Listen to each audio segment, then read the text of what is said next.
దేవునికి స్తోత్రం కలుగును కాక. మరి బాబు గారు మన మనుషులకు రావడం చాలా సంతోషం. చప్పట్లు కొట్టి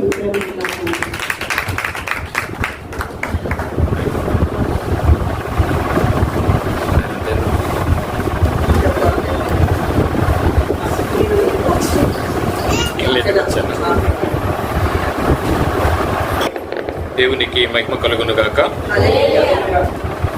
ప్రియ దేవుని జనకమా, మరొక వారాన్ని దేవుడు ఆయన సన్నిధిలో ఉండడానికి మనం అందరినీ ఆయుష్నిచ్చి ఆరోగ్యాన్ని ఇచ్చి ఆయన సన్నిధిలో నిలబెట్టిన ఆ దేవాది దేవునికి హృదయపూర్వకంగా ఆయనకి కృతజ్ఞతాస్తుతులు చెల్లిద్దాం. దేవునికి స్తోత్రం చేద్దాం.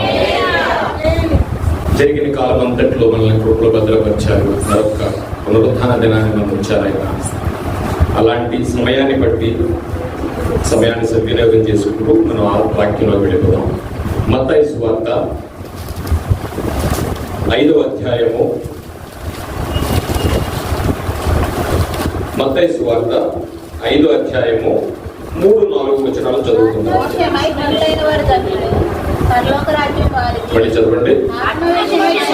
ఆత్మ విషయమై దీనులైన వారు ధన్యులు, పరలోక రాజ్యము వారిది. దుఃఖపడువారు ధన్యులు, వారు ఓదార్చబడుదురు. చాలండి, చిన్న ప్రార్థన చేసుకుందాం. ప్రియులారా, మహోన్నతుడును మహాపరిశుద్ధుడైన మా పరలోకపు తండ్రి, గతించిన కాలం అంతటిలో మీ కృపలో భద్రపరిచారు నాయన. మీ చిత్త ప్రకారం మళ్ళా మీ సన్నిధిలో మరొక వారాన్ని మాకు దయచేసి ఈ అవకాశాన్ని ఇచ్చిన మీకు కృతజ్ఞతాస్తుతులు చెల్లిస్తూ, జరగబోయే కార్యక్రమం అంతటిలో ఇప్పటి వరకు మీరు తోడుగా ఉండి నడిపించారు నాయన. చక్కటి విలువైన సమయానికి మేము వచ్చాము నీ పలుకులు వినడానికి. మీరు కృప చూపి నడిపించండి. ఇది అల్పుడునైన నేను కొన్ని మాటలు నీ జీవ గ్రంథం నుంచి వివరిస్తుండగా అందును బట్టి నాయన నా సొంత ఆలోచన కానీ సొంత జ్ఞానము కానీ లేకుండా కేవలం నీ నోటి కోరగా కొన్ని మాటలు వినిపించడానికి మీరు కృప చూపండి. అలాగే నాయన నీవు దైవజనుడు నాయన, నీ నిమిత్తమై నీ సువార్త నిమిత్తమై నాయన ఇతర రాష్ట్రాలు వెళ్లాల్సి వచ్చింది. తిరిగి రావడానికి సమస్తాన్ని మీరు కృప చూపండి. మరలా మా అందరితో కలిసి సమాధానంగా ఉండడానికి మీరు కృప చూపి నడిపించమని రాకపోకల్లో తోడుగా ఉండండి. అలాగే పిల్లలందరూ నాయన నీ వాక్యం వినడానికి సమయం కావడానికి మీ కుమారుడు పరిశుద్ధాత్మ సహాయాన్ని దయచేసి నడిపించమని ఈ చిన్న ప్రార్థన యేసు వారి ప్రశస్తమైన నామంలో మిక్కుల వినయంతో బ్రతుకులాడి వేడుకొచ్చున్నాము తండ్రి, ఆమేన్. ప్రియులారా, ఒక ప్రాముఖ్యమైన సందర్భాన్ని లేదా విషయాన్ని ఈరోజు దేవుడు మన ముందుంచాడు. కొన్ని నిమిషాలు దాన్ని ధ్యానిద్దాం. ఈరోజు ప్రపంచాన్ని, ఈరోజు గృహాలు మొదలుకొని, రాష్ట్రాలు మొదలుకొని, ఖండాలు మొదలుకొని ప్రపంచాన్నంతా సమస్యలమయంగా మారిపోయింది. సమస్యలమయంగా మారిపోయింది. ఇక్కడ వచ్చిన ప్రతి ఒక్కరిని పేరు పేరున మీ సమస్య ఏంటంటే, సమస్య లేకుండా ఎవరు ఉండరు. సమస్య లేకుండా ఎవరు ఉండరు. అలా అని మీ సమస్య అంతా ఒక్కటేనా అంటే కాదు ప్రియులారా, ఒక్కొక్కరికి ఒక్కొక్క సమస్య ఉండొచ్చు. ఈ కాకినాడలో మీ సమస్య ఏంటని అడిగితే ఒకటి చెప్తారు, ఇంకో రాష్ట్రానికి వెళ్ళి అడిగితే ఇంకోటి చెప్తారు. ఒకరిని అడిగితే మేమంతా పేదరికంలో ఉన్నామని అంటారు. సమస్యలు ఇవన్నీ ఏమండి. మరో చోటకి వెళ్ళి అడిగితే ఈ కాకినాడలోనే అంటువ్యాధులతో మేము చాలా ఇబ్బందిగా ఉన్నామని అంటారు. ఇక పోయి ఏ స్టేట్ దాటి వెళ్ళిపోయి ఏ పంజాబ్ వెళ్ళి అడిగితే అయ్యా తెల్లారితే మాకు ఉగ్రవాదంతో చచ్చిపోతున్నామంటే ఏ నిమిషాన్ని ఏం బాంబడుతుందో తెలియదు, పిల్లల్ని తీసుకెళ్ళడానికి కూడా కుదరట్లేదు అని ఎన్నో సమస్యలు మన ముందు ఉంటాయి. ఆర్థిక సమస్య కావచ్చు, నిరోధక సమస్య కావచ్చు. ఈ ప్రపంచాన్ని అంటే ప్రతి మనిషికి సమస్య ఉంటుంది, ప్రతి ఇంటికి సమస్య ఉంటుంది, ప్రతి రాష్ట్రానికి ప్రతి దేశానికి సమస్య ఉంటుంది పిల్లారా. ఈ సమస్యలు అన్ని కూడా చాలా మందికి తెలిసినవే. మన సమస్య మనకి ఎంత గొప్పదో మిగతా వాళ్ళ సమస్య కూడా అంతే గొప్పది పిల్లారా.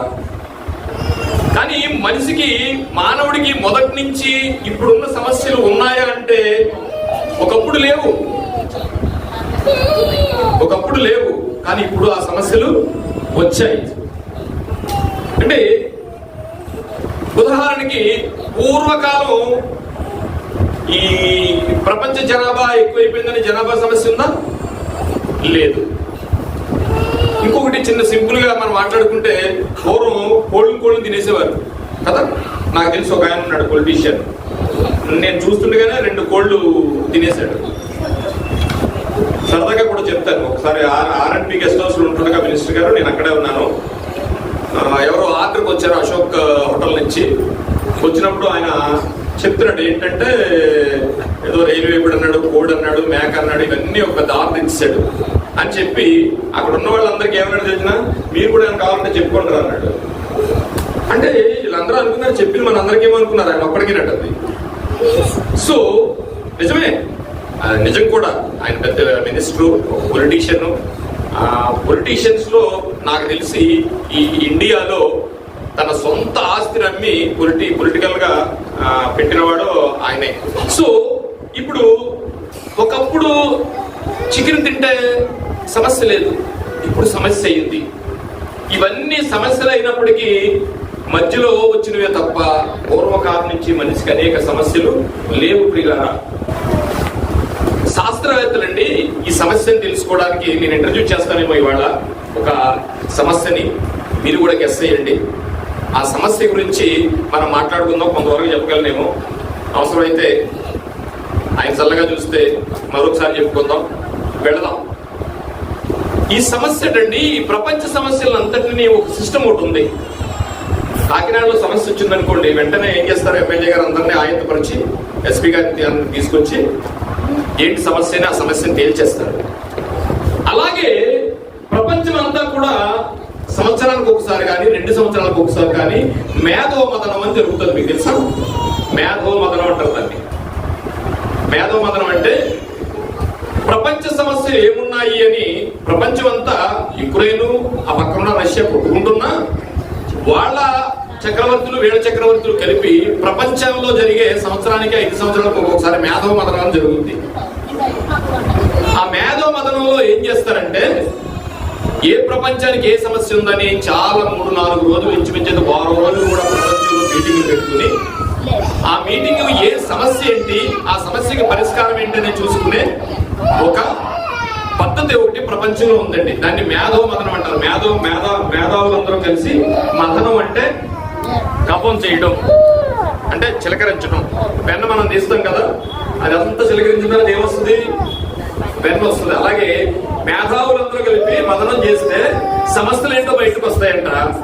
ఆ సమస్యలకు పరిష్కారం ఆలోచిస్తారట. కానీ ఇప్పుడు నేను మీ ముందు ఉంచబోయే సమస్య ప్రపంచంలో ఏ మనిషి గమనించని సమస్య.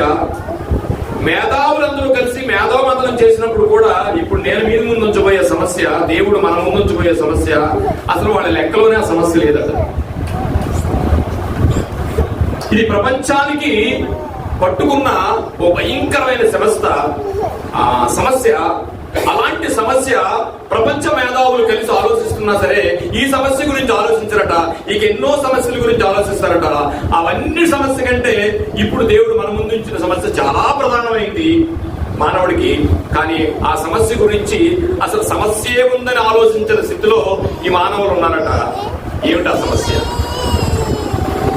అంటే, ఈ సమస్య లోకానికి తెలియదట.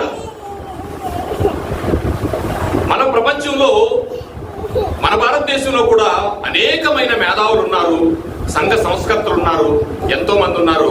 కానీ ఈ సమస్య గురించి ఆలోచించారటండి.